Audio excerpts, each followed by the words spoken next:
Hello everyone, welcome to Tesla teachings. कोई शक या सवाल या मन में कोई ख्याल एंड हम लोग फिर से आ गए हैं और इस बार एक नया जोश लेकर आए हैं। कुछ दिन तक मिसिंग था, हम लोग का वीडियोस अपलोड नहीं हो रहा था। कुछ सर्टेन इश्यूज था जिसको हम लोग उसको मतलब क्या अवॉइड नहीं कर पाए। बट अभी से हम लोग क्या करेंगे, फिर से ये सीरीज जो भी था हम लोग का स्टार्ट करेंगे।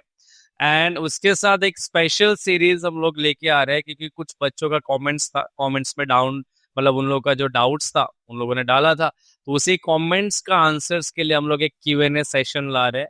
मतलब Q&A का एक सीरीज ला रहे हैं जहां पर हम लोग जो कमेंट्स में जो डाउट्स है उनका क्या करेंगे, सवाल का आंसर्स इन वीडियो सीरीज में देंगे। और ये वीडियो सीरीज भी पार्ट 1 पार्ट 2 की तरह रहेगा।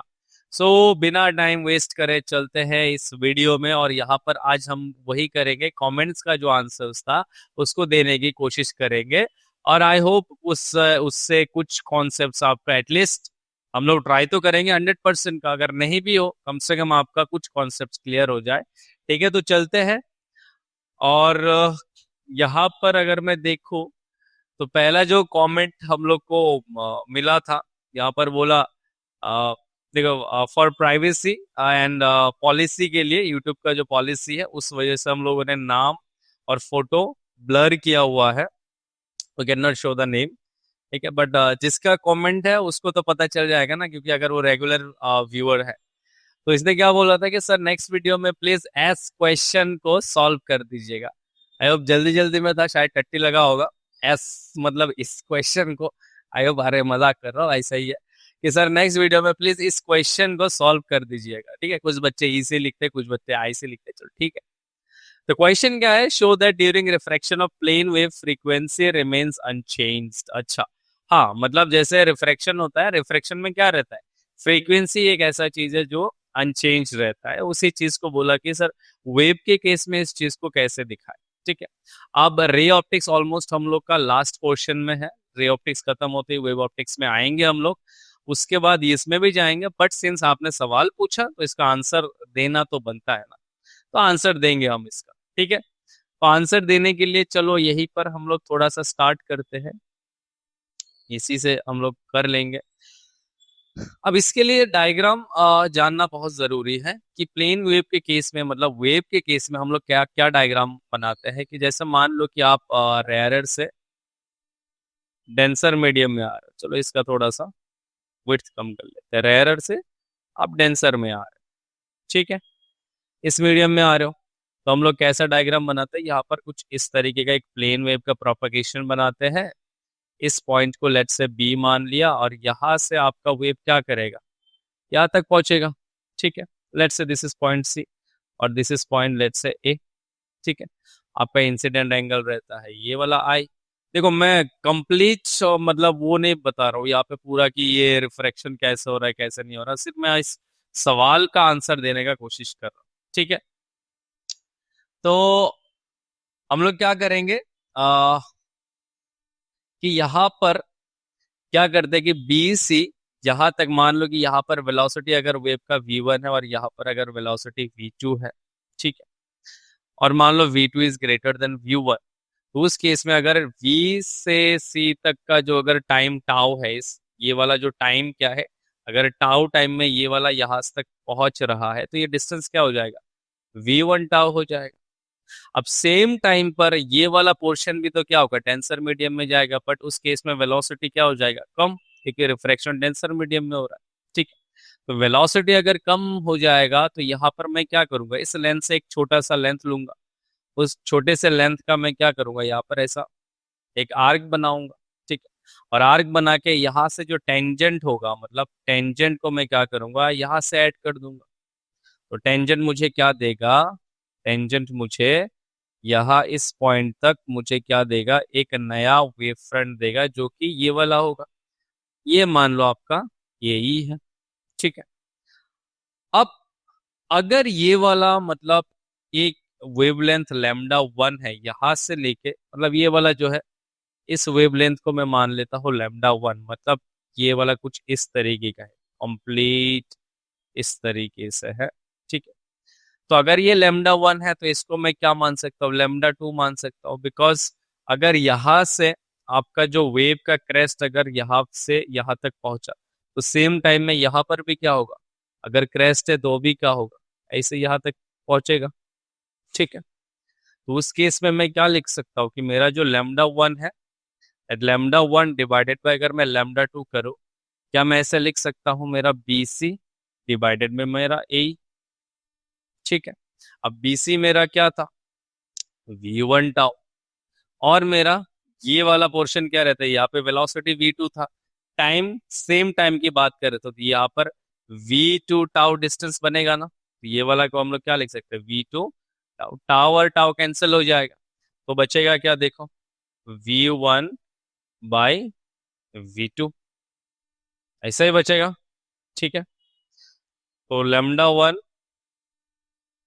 हम लोग क्या लिख सकते हैं, lambda one divided by lambda two is equal to we one by we two लिख सकते हैं। ठीक है, ऐसा ही लिख सकते हैं ना। अगर यहाँ पर हम लोग क्या करें, अगर हम लोग यहाँ पर थोड़ा सा इधर उधर कर ले तो मतलब ऐसा कर सकते हैं ना कि लेमडा वन, मतलब इधर lambda one by we one is equal to we one, और इधर को इधर ले लो lambda two by we two, ऐसे कर सकते हैं ना।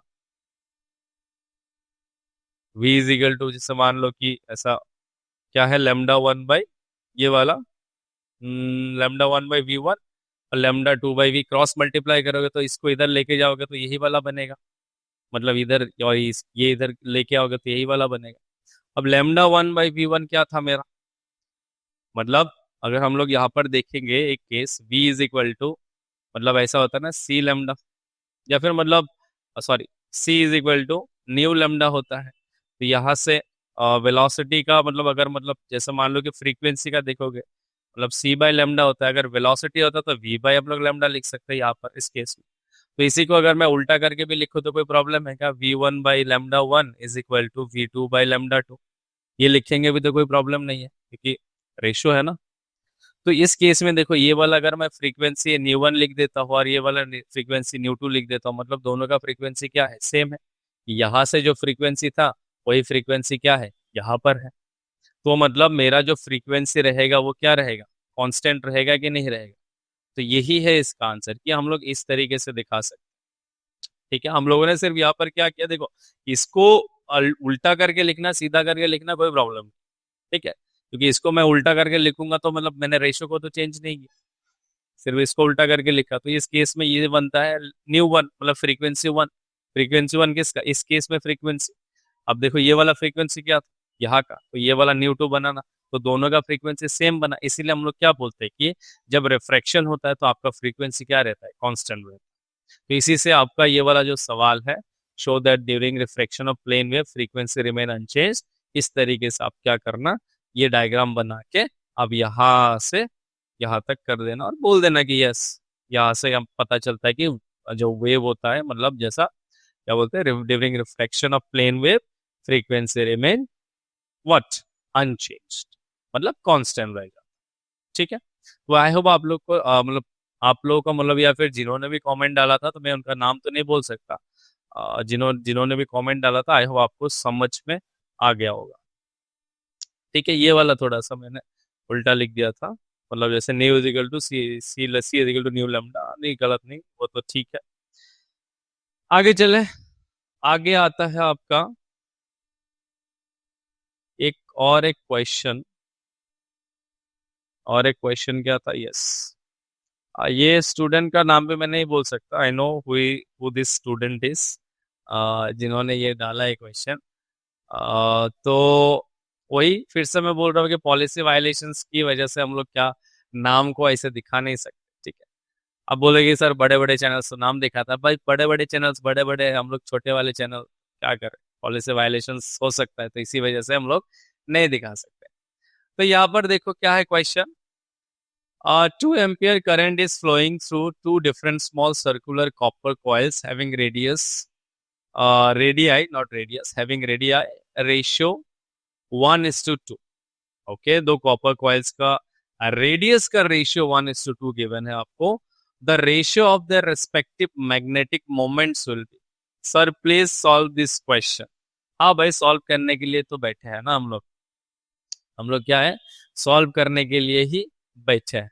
ठीक है, तो देखो, मैग्नेटिक जो आपका क्या बोलते हैं मोमेंट है, मैग्नेटिक मोमेंट, उसका जो फॉर्मूला रहता है एम, और सॉरी मैंने तो इधर से पेन लिया ही नहीं।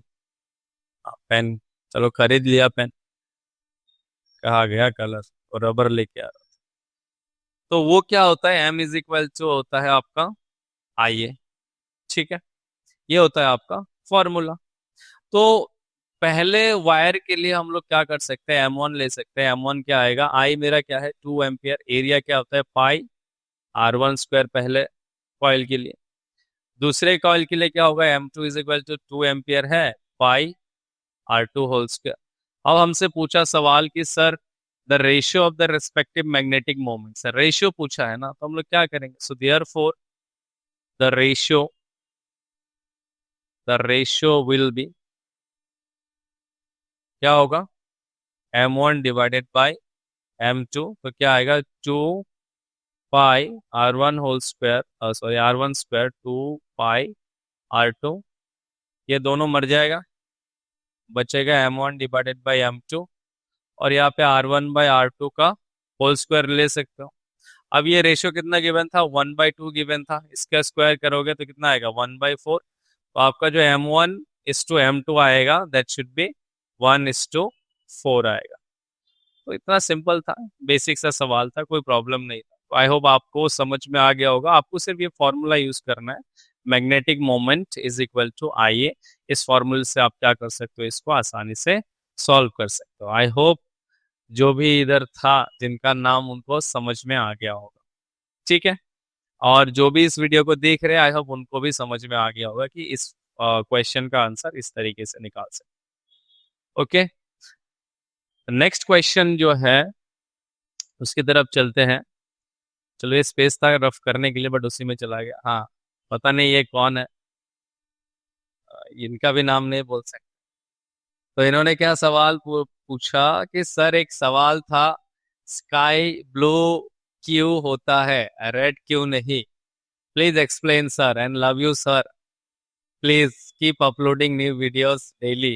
अच्छा, लव यू भी बोलता है ये, अच्छा, बहुत बढ़िया। तो सवाल तो एकदम इजी है।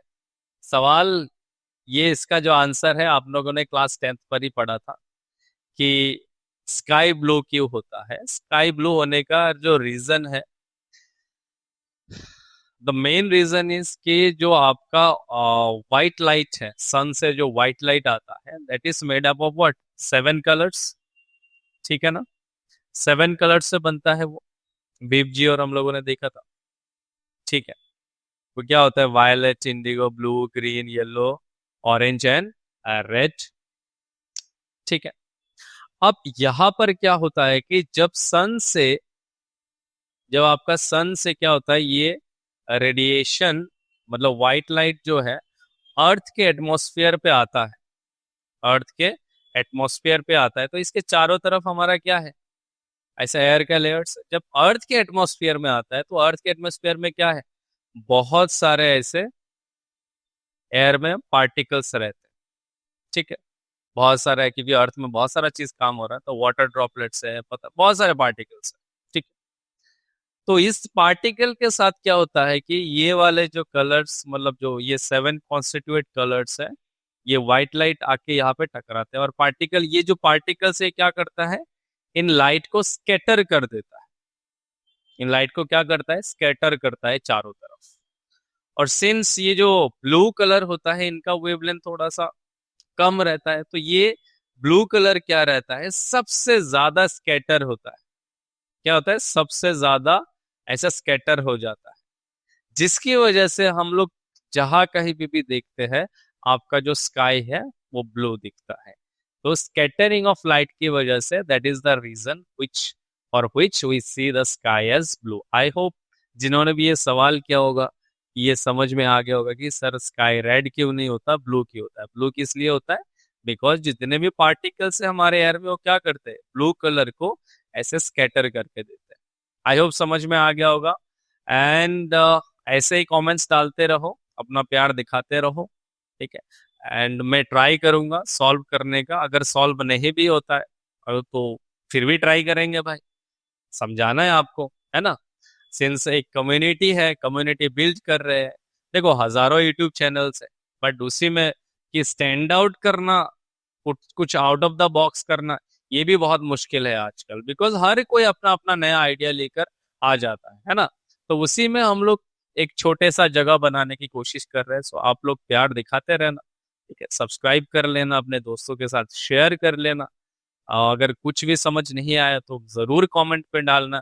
I will come up with the next part of Q&A session, ठीक है। तो इस तरीके से हम लोग क्या कर सकते हैं, आगे बढ़ सकते हैं, फ्यूचर एक बना सकते हैं। So will see you in next video, thank you very much.